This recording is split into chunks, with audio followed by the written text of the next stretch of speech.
की किसी ने संरचना नहीं की, अपने आप बन गई है। ऐसे नास्तिक लोग होते हैं। आस्तिकों का मानना है कि सृष्टि को किसी ने बनाया, लेकिन नास्तिकों का मानना है कि सृष्टि को किसी ने बनाया नहीं, अपने आप बन गई। एक वकील साहब थे, वे नास्तिक प्रकृति के थे। ईश्वर की सत्ता पर उनको विश्वास नहीं था। एक दिन की बात, उनका जो लड़का था आर्य समाज के स्कूल में पढ़ता था। अनेकों संत महात्मा लोग आते थे, सत्संग सुनता था। सत्संग सुनकर के उनको ये ज्ञान हो गया कि सुंदर ये मानव का जीवन ईश्वर ने ईश्वर की भक्ति करने के लिए दिया है। रामायण में भी लिखा है, देह धरे कर यही फल भाई, भजिए राम सब काम विहाई। देह धारण करने का परम कर्तव्य है, इस शरीर को प्राप्त कर ईश्वर का चिंतन करना चाहिए। और ये ज्ञान उस छोटे से बालक को हुआ सत्संग के माध्यम से। दीक्षा लेकर के ध्यान भजन करने लगे, लेकिन माता पिता से छुप छुप करके ध्यान करते थे। उनको लगता था कि यदि माता पिताजी को जानकारी मिल गई, कई माता पिताजी विरोध करने लगे तो मैं ध्यान भजन नहीं कर पाऊंगा, अपने जीवन की जो अनमोल निधि है उस निधि को मैं अर्जित नहीं कर पाऊंगा। इसीलिए जब जब जैसे जैसे मौका मिलता था तब एकांत चित्त होकर के भजन करते थे। एक दिन की बात है, माता पिता दोनों में से कोई नहीं थे घर में। मौका मिल गया, घर के कोने में ध्यान करने के लिए बैठा था। अब ध्यान भजन तो 1-2 मिनट का चीज नहीं है। आज तो क्या कहते हैं, अपनी पत्नी से पति कहते हैं, अरे सुनती हो, भोजन लगाओ, मैं भजन करके आ रहा हूं, ध्यान करके आ रहा हूं। ईमानदारी से बोलिए, भगवान का भजन होगा कि भोजन का ध्यान होगा? सोचिए। लेकिन ध्यान भजन ये 2-4 मिनट का चीज नहीं है। बड़ी मस्ती से बैठा था, घंटा 1.5 घंटा बैठा होगा। उसी समय उनके पिताजी वकील साहब आ गए। देखा आंखें बंद करके बैठा हुआ है। वकील साहब ने कहा, अभी पढ़ने लिखने का समय है और पढ़ना लिखना छोड़ करके आंखें बंद करके बैठे हो, क्यों समय का दुरुपयोग कर रहे हो? लड़के ने अपने आंखें खोली, पिताजी को प्रणाम किया और कहा, पिताजी मैं समय का दुरुपयोग नहीं, समय का सदुपयोग कर रहा हूं। कहा, क्या कर रहे हो? कहा, मैं ध्यान करता हूं। किनका ध्यान करते हो? कहा, भगवान का ध्यान करता हूं। कौन से भगवान का ध्यान करते हो? तो लड़के को जल्दी में कुछ समझ में नहीं आई। उस लड़के ने कहा, जिनकी बनाई हुई सृष्टि है, अर्थात जगत प्रसव करता है ईश्वर का मैं ध्यान करता हूं। वो वकील साहब तो नास्तिक थे। उन्होंने कहा, जरूर तुम किसी के बहकावे में आ गए हो। कोई भगवान भगवान कुछ भी नहीं है, इस सृष्टि को किसी ने नहीं बनाया, तुम बेकार का समय का दुरुपयोग करते हो। जाओ पढ़ो लिखो, समय का सदुपयोग करो। वो लड़का बड़ा समझदार था, और बड़ा समझदार क्यों नहीं होगा। बारंबार संत जनों के श्री चरणों में बैठने का सौभाग्य प्राप्त हुआ था, संतों के विचार को सुनने का सौभाग्य प्राप्त हुआ था। इसीलिए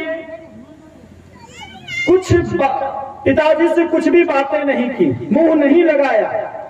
सोचने लगे कि पिताजी को कैसे उत्तर दूं। विद्यालय में बैठकर सोच रहे थे, तभी एक युक्ति सूझी। उन्होंने एक छोटा सा कागज का टुकड़ा लिया, बड़ा सुंदर तस्वीर तैयार किया, और जहां पिताजी कोर्ट कचहरी की पुस्तकों का अध्ययन किया करते थे, वहां पर वो छवि को रख दिया, छोटी सी तस्वीर को रख दी गई। जैसे वकील साहब आए तो देखा, इस बड़ी अच्छी तस्वीर है। अरे इस तस्वीर को किसने बनाया? बहुत सुंदर छवि है। तब लड़के ने कहा, पिताजी आज जब मैं विद्यालय गया तो एक अजीब सी घटना घटी। कहा, क्या? कहा, एकाएक अलमारी खुली, कागज का टुकड़ा उड़ा, टेबल पर गिरा और टेबल पर रंग भरा हुआ डब्बा था। अलग अलग रंग अलग अलग डब्बा में भरा हुआ था, सबका ढक्कन अपने आप खुला और एकाएक सब डब्बा इस पेपर पर उलट गया। कितनी अच्छी तस्वीर बन गई। इतना जो सुनना था वकील साहब का ट्रांसफार्मर गर्म हो गया। दुनिया को मैं पढ़ाता और मुझे तुम पढ़ाते हो। अपने आप अलमारी खुली, कागज का टुकड़ा उड़ा, टेबल पर गिरा और टेबल पर रखे हुए रंग का डब्बा का ढक्कन अपने आप खुला और सबके सब डब्बा इस पेपर पर उलट गया। तो इतनी अच्छी तस्वीर बन गई बिना बनाए। कहा क्यों पिताजी नहीं बन सकती? कहा हरगिज नहीं। तब लड़के ने कहा पिताजी जब एक छोटी सी तस्वीर बिना बनाए नहीं बन सकती है तो क्या इतनी बड़ी सृष्टि अपने आप बन गई है? उसको भी बनाने वाला कोई है। उसी को कुछ लोग गॉड कहते हैं, कुछ लोग तितिल कहते हैं, कुछ लोग अहर मज्ज कहते हैं, कुछ लोग खुदा कहते हैं, कुछ लोग ब्रह्म कहते हैं। उनको अनेक नामों से जानते हैं और वह एक ही एक है। उसी एक को जानना है। क्यों जाने? केनोपनिषद के वाक्य में आप लोगों ने सुना, यह चेद वेदी दक्षमस्ति न चेदिहावे दिन महती विनष्टि भूतेषु भूतेषु विचित्र धीरा प्रत्यस्मलोकात् मृता भवन्ति। यदि इस जन्म में ब्रह्म को जान लिया तब तो ठीक है, अन्यथा बड़ी भारी हानि है। बड़ी भारी हानि क्या है? मकान दुकान बिक जाएगा, जगह जमीन जो खरीदे वो बिक जाएगा, कि बेटे पोते की मृत्यु हो जाएगी, कि खेत में अच्छी फसल नहीं उगेगी। कौन सी बड़ी हानि है? संतों ने कहा ये संसार की लौकिक उपलब्धियां की क्षति हो जाए तो ये सबसे बड़ी हानि नहीं है। सबसे बड़ी हानि यही है कि सुंदर जो मानव का जीवन मिला है, ये सुंदर मानव जीवन हरगिज नहीं मिलेगा। क्योंकि ये सुंदर मानव का जीवन प्रभु भक्ति करने के लिए मिला है। यदि प्रभु की भक्ति नहीं करेंगे तो ये जीवन कभी भी मिलने वाला नहीं है। अर्थात ये सुंदर शरीर छूटेगा, फिर ये सुंदर शरीर नहीं मिलेगा। विचार करिए, हम लोग बिजली जलाते हैं, उसका बिल भरते हैं, रोड पर चलते हैं, रोड का टैक्स भरते हैं, जहां सरकार ने नलकूप पानी की व्यवस्था किया है उसका भी बिल भरते हैं, गैस सिलेंडर का बिल भरते हैं। ये तमाम चीजों को किसने बनाया? मानव ने बनाया कि भगवान ने बनाया? जोर से बोलिए, किसने बनाया? मानव निर्मित है, प्राकृत निर्मित नहीं है। लेकिन किसी भी मानव को इतनी हिम्मत है कि बिना परमात्मा की वस्तु को लेकर कुछ भी तैयार कर दे, चाहे रोड, बिजली, गैस सिलेंडर की व्यवस्था या पक्की सड़क की व्यवस्था, ये तमाम तरह की व्यवस्था कभी भी संभव नहीं है। मूल चीज किनका बनाया हुआ? परमात्मा का। परमात्मा की वस्तु को लेकर हम आपने रूपांतर कर दिया तो उसका हम लोग बिल भरते हैं। जबकि बिजली के बगैर जीवित रह सकते हैं, पक्की सड़क के बगैर जीवित रह सकते हैं, गैस सिलेंडर के बगैर जीवित रह सकते हैं, नलकूप पानी पिए बगैर जीवित रह सकते हैं, कुआं तालाब का पानी पीकर। लेकिन मैं पूछना चाहता हूं, इतने लोग बैठे हैं, सिर्फ परमात्मा ने मूलतः 5 चीजें बनाई, मिट्टी, जल, अग्नि, वायु और आकाश। ये 5 चीजों में से सिर्फ मिट्टी समाप्त हो जाए तो कितने लोग जीवित रहिएगा? हाथ उठाइए, देखना चाहता हूं। एक भी नहीं।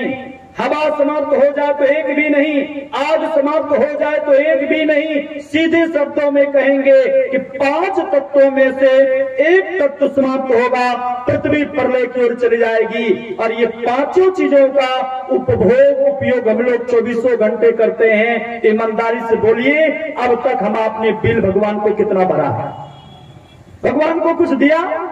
कुछ नहीं दे सकते तो कम से कम याद तो कर सकते हैं, गुणानुवाद तो कर सकते हैं, प्रार्थना तो कर सकते हैं, उनकी बड़ाई तो कर सकते हैं। सूरदास जी ने कहा यदि इतना नहीं किया तो जिन तन दियो ताही बिसरायो। ऐसे नमक हरामी जिन्होंने सुंदर शरीर दिया उनको भूल गए तो नमक हराम कहलाएंगे।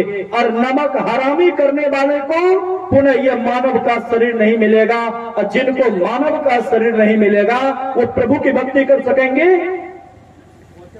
प्रभु की की भक्ति नहीं कर सकेंगे तो सबसे बड़ी भारी हानि तो यही है कि सुंदर मानव का जीवन नहीं मिलेगा, प्रभु भक्ति करने का मौका नहीं मिलेगा।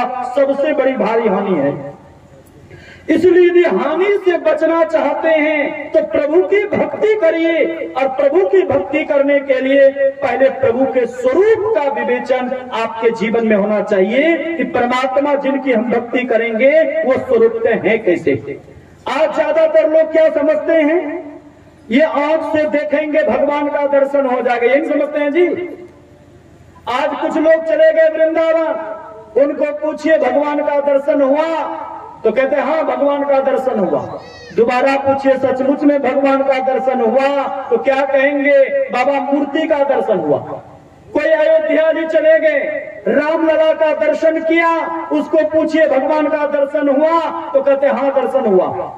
सचमुच में दर्शन हुआ तो नहीं, मूर्ति का दर्शन हुआ। विचार करिएगा, जिस समय प्रभु श्री राम थे, प्रभु श्री कृष्ण थे, उस समय जिन्होंने दर्शन किया इस चाम चश्मों से, उनके दुख का अंत नहीं हुआ तो क्या हम आप मूर्ति के दर्शन करने से जीवन के दुख का अंत होगा? नहीं। इसलिए रूप के दर्शन से जीवों का कल्याण नहीं होगा, स्वरूप का दर्शन चाहिए, और स्वरूप का पहले पता होना चाहिए। स्वरूप हैं कैसे? वेद में आया है, ओम संयोजत उरुगायस्य ज्युतिम वृथा कृदंतम मेतेन गावः परिणशम कृणते तिग्गम श्रृंगो दिवा हरिर्द दृश्य नक्त मृजराः। हाथ पैर गुदा लिंग मुख रचना आंख आदि इंद्रियों के द्वारा ईश्वर का दर्शन करना एक झूठी खेल करना है। इसलिए इंद्रियों के घाटों से ऊपर उठना पड़ेगा। इसी बात को हमारे आराध्य देव ने कहा, शव क्षेत्र शर अपरा परापर और वो अक्षर पार में। सब क्षेत्र का मतलब होता है सब शरीर। सब शरीर का तात्पर्य 5 शरीर, स्थूल सूक्ष्म कारण महाकारण, और केवल ये 5 शरीरों से भी परे परमात्मा है, जिसमें 4 जड़ शरीर है और 1 चेतन शरीर है।